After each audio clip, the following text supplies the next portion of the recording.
doing on a daily basis. You know, I'm not surprised, frankly, that we have a recruiting challenge in our services because we have a workforce challenge everywhere I have been in the last 2 or 3 years. Every company I've been to in New Hampshire has the same concerns about not having an adequate workforce to do the jobs that we're creating. I was at the Kennedy School in the early 2000s, where the dean of the Kennedy School at Harvard was a workforce expert. And I remember he showed us charts of what was going to happen to the workforce in the United States at the end of the teens and the early 20s. And it was very clear that we were going to be, because of our birth rate, we were going to be relying on older workers and immigrants for filling the workforce needs that we have in the country. Now, over the last 6 years, we have had the lowest legal immigration rates in my lifetime.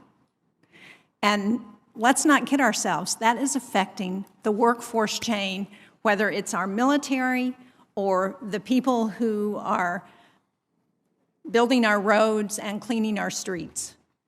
It is affecting us, and until we begin to address the immigration challenge we have in this country, we're going to continue to have the same kinds of problems. And I appreciate the excellent work that all of you are doing to try and be creative to attract people into our military. And I think the discussion about the importance of public service is a really critical one.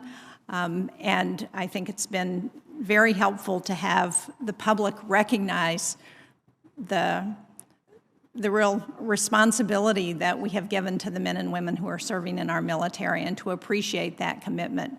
But we've got to also look at the broader picture here, and I recognize that you all aren't going to change the legal immigration policies in this country, but I think it's really important for us to put on the table the fact that we've got to address this issue if we're going to address workforce, not just in the military, but across our workforce throughout this country.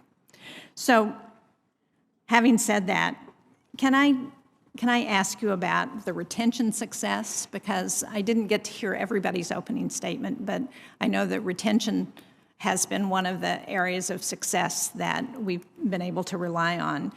Can you talk about how you're trying to leverage that in terms of recruitment, and what support we can give you from Congress to encourage that?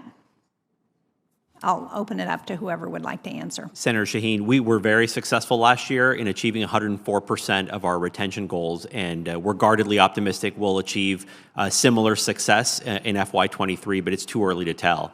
I think what it shows is, first and foremost, once people join the Army, they want to stay. They appreciate and value the experience they're getting, and it's overwhelmingly positive for the vast majority of our service members. The thing that we need to do with that is make sure that we're converting all of the people that are serving in the Army at every level into a full team effort to try to help build that propensity up in the rest of the country. So some of the things that we're doing, for example, is sending some of our units to local high schools to discuss and engage with administrators, teachers, parents, in places that we don't normally recruit, or where you have a small recruiting workforce that has to cover a wide geographic area. So we're bringing more of our Army into that effort to make sure that we're covering more ground, frankly, across the vastness that this country has to offer. And can you speak to, maybe each of you speak to the importance of recruiting women in order to ensure that we have the numbers we need in our military? There's no question that's a high priority for us, and certainly we're making sure that we're making all the outreach that's necessary to be able to attract the workforce from wherever we find it. Thank you.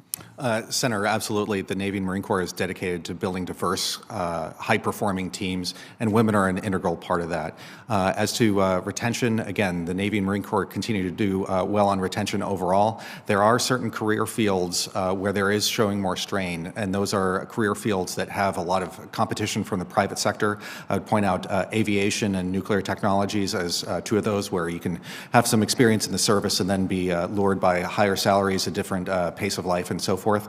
And so I would love to continue the conversation on how we target those specific issues. Secretary Jones. Senator, we're at almost 93% retention for our officers and just a hair under 90% for enlisted. And I think that shows, as my colleagues have stated, the value that we all place on military service once you're actually in and serving and you understand those things that maybe aren't getting the attention that they deserve for the rest of the country. As far as women, that's a priority for us. Our Women in Sports campaign is one way that we are approaching that. Also looking at how we can increase the applications of women to the U.S. Air Force Academy. So we're focused on that in a number of ways because we think that having women understand the value of service will help to get those numbers up. Well, thank you. As we plan for our Service Academy applications in New Hampshire, one of the things that's been really helpful is to do those with everybody in the congressional delegation and to have representatives from the military come and meet with those families, and that really encourages them as they're thinking about their career moves. So thank you for that.